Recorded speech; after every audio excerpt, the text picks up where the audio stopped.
Bob Saleh out. Goodbye. See ya. Pack your bags. Don't even get a chance to respond. See ya, Bob. Off and away you go. 20-36 as a Jet head coach. Officially fired by owner Woody Johnson.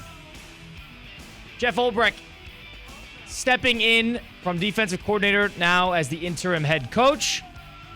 It's Russo and Rizzo live here, ESPN 106.3 at the City Place Studios in downtown West Palm Beach. My name is Colin Russo.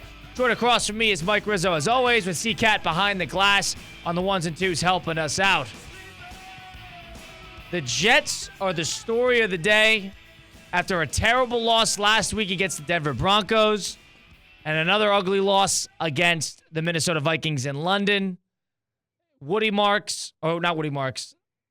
Johnson makes the executive decision to fire Robert Saleh from the head coaching spot, and in comes Jeff Ulbrich. And apparently the Jets' problems are all fixed. Wrong. This is reflective of how poorly ran the Jets actually are. Should he have been fired? Yeah. Is it early? Also, yeah. Did they handle it right? No. This has been a disaster from start to finish. And Mike, I wanted to get your take on this because we were talking about how, he's stepping on thin ice. We could blame it on the hug. He should have never went in on the hug on Aaron Rodgers. Sure.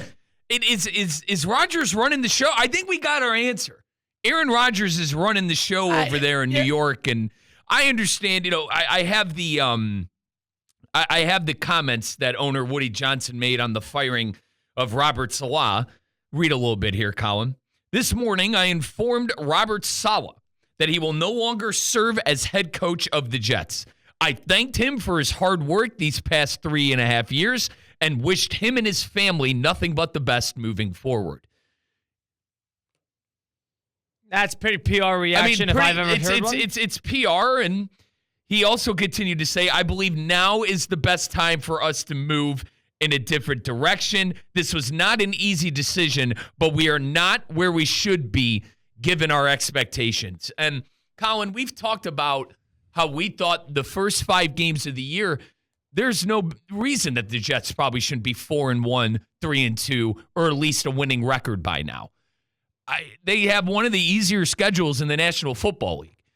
And we mentioned yesterday as well, if they win on Monday Night Football against the Bills, they will be in first place. So the Jets, I don't want to say, do you want to say hit the panic button? I mean, they hit the panic button and fired him, and they have a chance to be first in their division after Monday Night Football against a struggling Buffalo Bills team. I was a little shocked this morning. Well, there's 2 ways to look at that.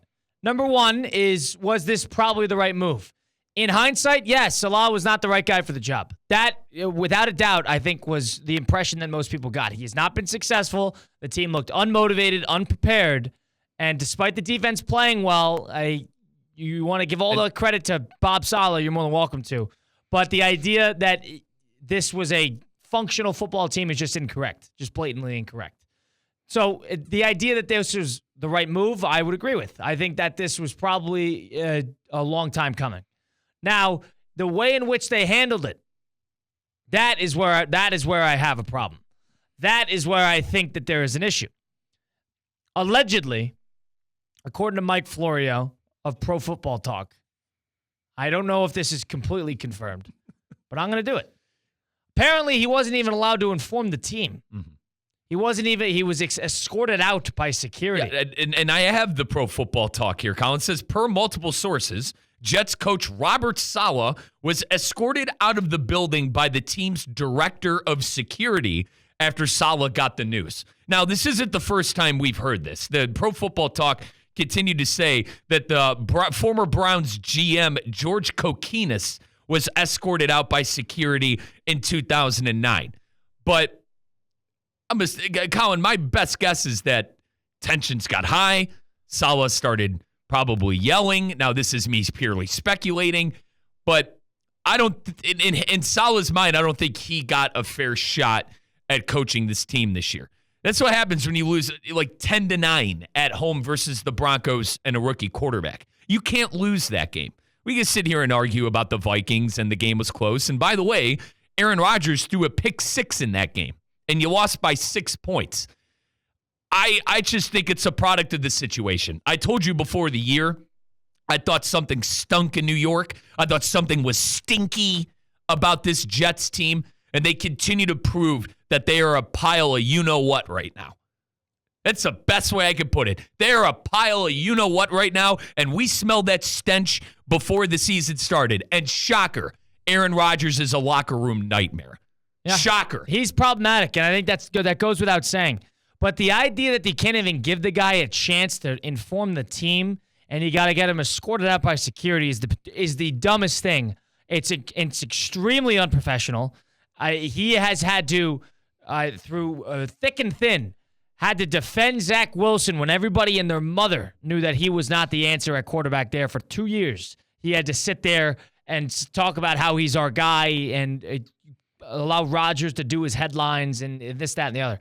Then he had to deal with the Hassan Reddick situation, which he had nothing to do with. There was a major component of that defense that was being inserted, and all of a sudden he doesn't show up.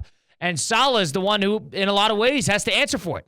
Because Joe Douglas does not do media availability like Robert Saleh does. So every week he has to answer for Hassan Reddick and the theatrics that goes on behind the scenes between the front office and Hassan Reddick and his agent. So Robert Saleh had to deal with that. And then he has to deal with Aaron Rodgers. The book comes out. Rodgers is this, Rodgers is that. He was in a cave. He decided he wanted to play for the Jets. Rodgers talking about the Pat McAfee show every week where he either screams wax poetic about whatever's on his mind or he talks about how the head coach just doesn't know what he's doing.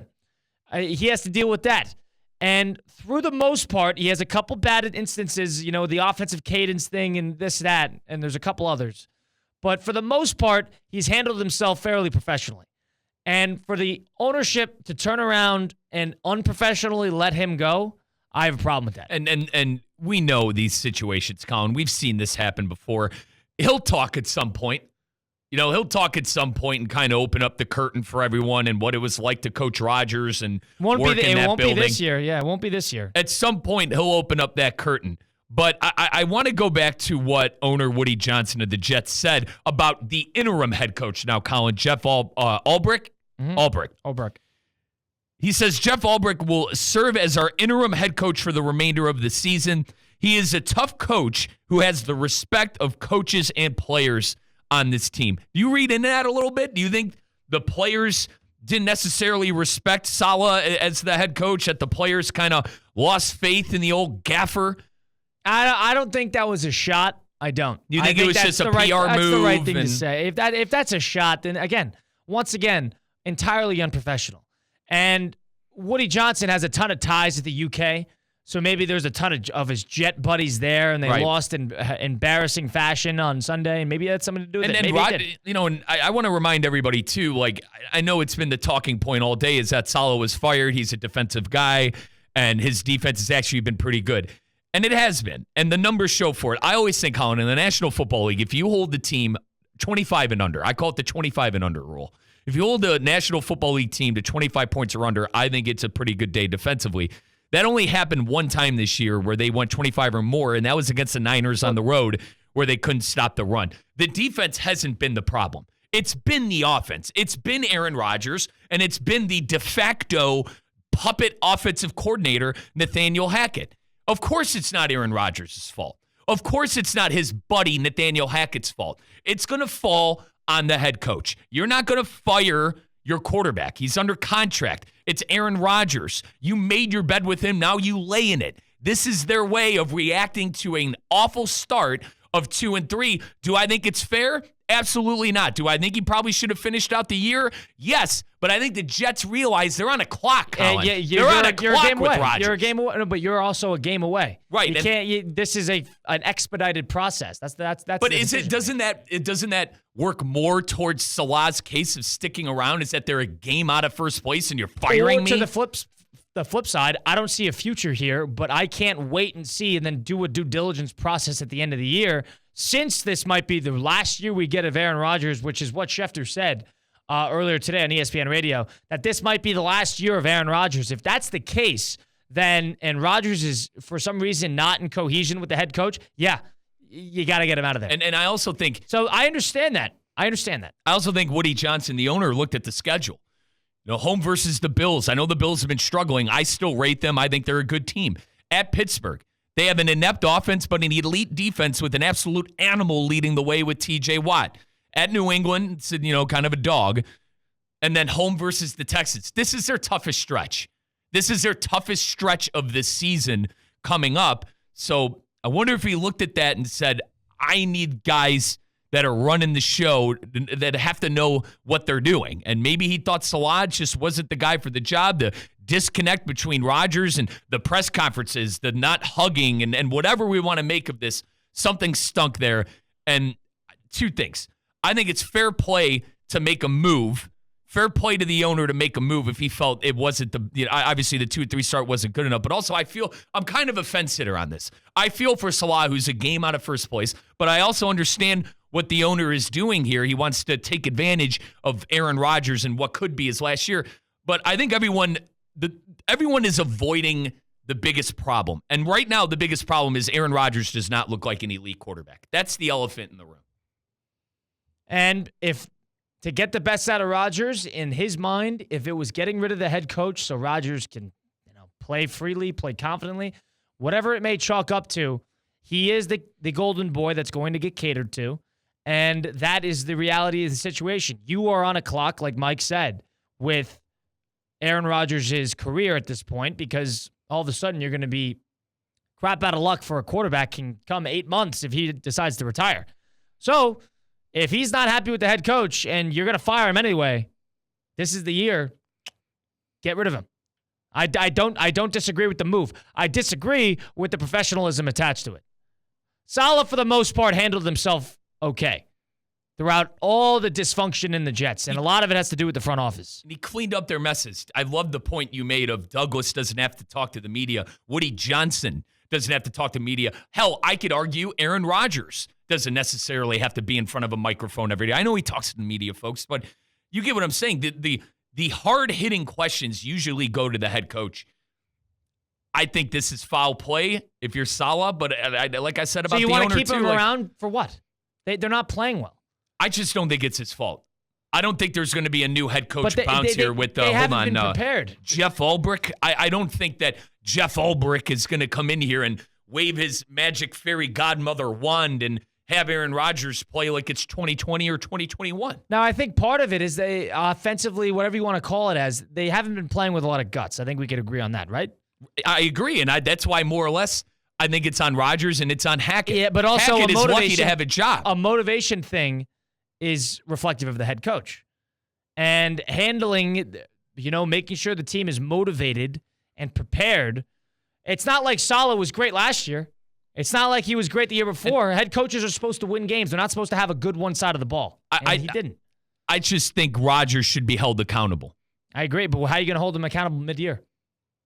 It's a good point. You got to hold somebody accountable. And Saleh is the one that is being held accountable, but the biggest thing that I don't think Jets fans necessarily, I think Jets fans see it. I think Jets fans see that Aaron Rodgers isn't the Aaron Rodgers that they necessarily traded for. And I think they're upset with how much of a distraction he is in the locker room. And you talked about the head coach getting guys ready and motivated.